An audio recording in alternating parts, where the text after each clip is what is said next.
تعالوا نعمل مع بعض النهاردة أكلة سهلة وسريعة وطعمها خطير. حطي لايك ونقول بسم الله. أول حاجة هنعملها الكبد والقوانص. حلة على النار ونزلت فيها ب3 معالق كبيرة من الزيت، وبصلاية متقطعة مكعبات كبيرة شوية، و3 فصوص من الثوم المهروس. هقلب البصل مع الثوم، وبعد كده هنزل بالقوانص. مش هنزل بالكبد دلوقتي، هنزل بالقوانص والقلوب، واديها تشويحة كده مع البصل والثوم ورشة فلفل اسود علشان خاطر يمنع اي زفارة.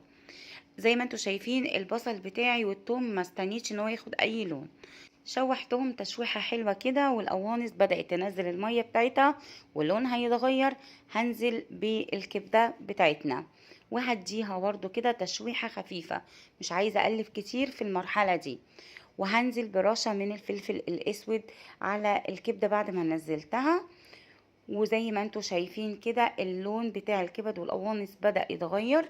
نزلت بالبهارات بتاعتي الجافة: عودين من القرفة الخشب، و4 ورقات من ورق اللورا، و5 فصوص من الحبهان.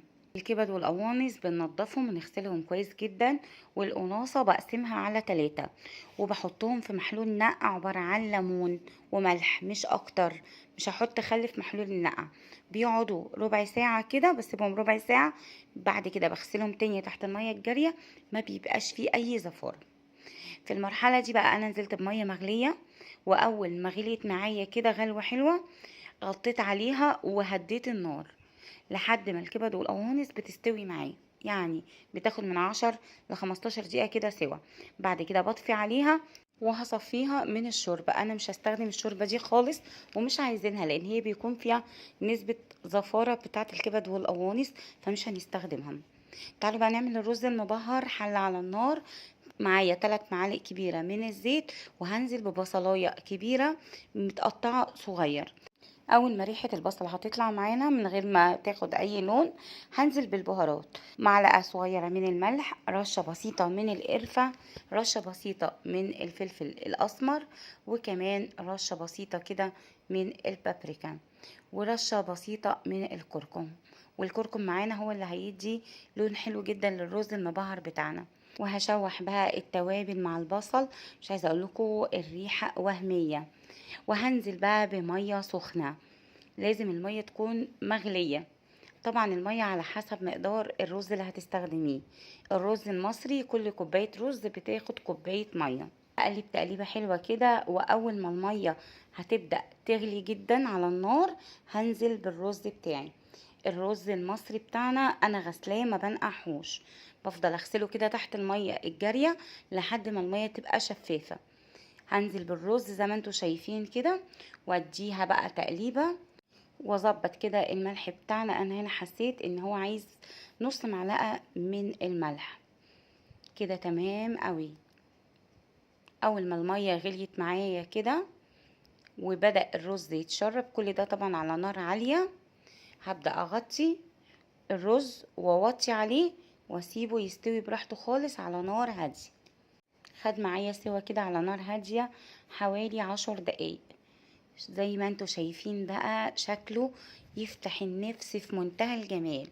الرز مفلفل، الحباية بحبتها، اللون بتاعه روعة، الطعم وهمي، ولا احلى ولا اجمل من كده. تعالوا بقى نكمل تسوية الكبد والقوانص. بعد ما سلقناها وصفيناها من الشوربة، طاسة على النار، وهنزل بمعلقة كبيرة من السمنة، وبصلاية حجمها وسط كده متقطعة صغير شوية. هدي البصلة تشويحة، وهنزل بفصين من الثوم المهروس. في المرحلة دي برضو مش عايزة البصلة ولا الثوم يغير لونهم خالص. زي ما انتوا شايفين بقى الكبد والقوانص بتاعتنا بعد ما اتسلقت وصفيناها من الشوربة هنديها تشويحة مع البصل والثوم. عايزة اقول لكم لما تعملوها بالطريقة دي استحالة هتلاقي اي زفارة في الكبد والقوانص. بعد كده هبدأ أبهر الكبد والقوانص بتاعتنا: رشة صغيرة من الملح، ورشة صغيرة جدا من القرفة. ولو ما بتحبوش القرفة في المرحلة دي تقدروا تستغني عنها. وكمان هنزل بمعلقة صغيرة كده من الخل، بتدي كده طعم للكبد والقوانص حلو جدا. وهنزل برشة صغيرة من الفلفل الأسمر، ورشة صغيرة جدا من البهارات المشكلة. واول كده ما تاخد تشويحة انا مش هفضل اشوح فيها واحمر فيها، يعني تشويحة بسيطة جدا، لان الكبد والقوانص ما بتستحملش في التحمير. وبعد كده هنزل بحباية من الفلفل الرومي البارد، وفلفل احمر متقطعة طرنشات رفيعة جدا. طبعا لو حابة تستخدمي فلفل حار هتكون حلوة جدا، بس للأسف انا ما بعرفش احط فلفل حار عشان خاطر الاولاد. تشويحة بقى كده حلوة، بس كده بقت زي الفل، مش هكتر اكتر من كده. التشويح زي ما قلت لكم، الكبد والقوانص لو خدت تحمير زيادة هتلاقيها نشفت ومش هيبقى ليها اي طعم. الرز بتاعنا بقى زي ما انتوا شايفين، بسم الله ما شاء الله لا قوه الا بالله، حاجة كده في منتهى الجمال، ولا احلى ولا اجمل من رز المطاعم. طعم، لون، ريحة، مش عايزة اقول لكم.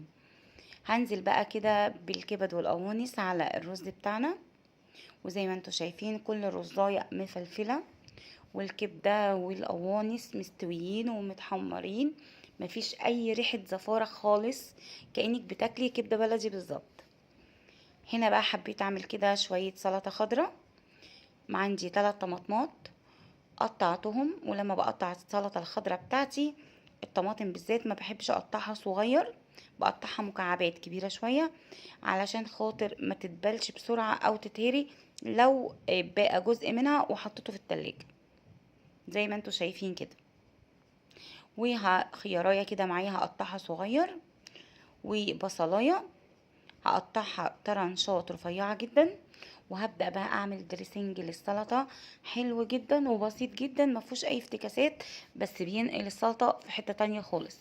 محدش كل السلطة من ايدي الا ما قالي انتي بتعمليها ازاي.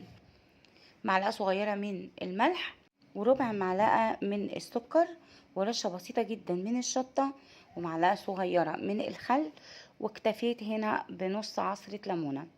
الدريسنج ده بيخلي السلطة حلوة جدا جدا. طبعا مقدار الخل والليمون والملح والسكر والشطة للسلطة بتبقى على حسب كمية السلطة. هنا عندي الكمية كانت صغيرة مش كبيرة. بألف هنا وعافية على قلوبكم. ودي كانت وصفتنا النهاردة، الرز بالخلطة مع الكبد والقوانص، حاجة كده في منتهى الجمال. أنا متأكدة لما تجربوها على طريقتي هتعتمدوا الطريقة دي. وادخلوا على القناة هتلاقوا وصفات حلوة كتيرة جدا هتعجبكم قوي، وهتاخدوا منها أفكار للغدا، وكمان هتلاقوا وصفات سهلة وسريعة واقتصادية هتعجبكم جدا. ما تنسوش بقى لو عجبتكم الوصفة لايك وشير لأصحابك، واكتبوا لي في الكومنتات بتتابعوني من أي بلد، واستنوني في وصفة جديدة، والسلام عليكم.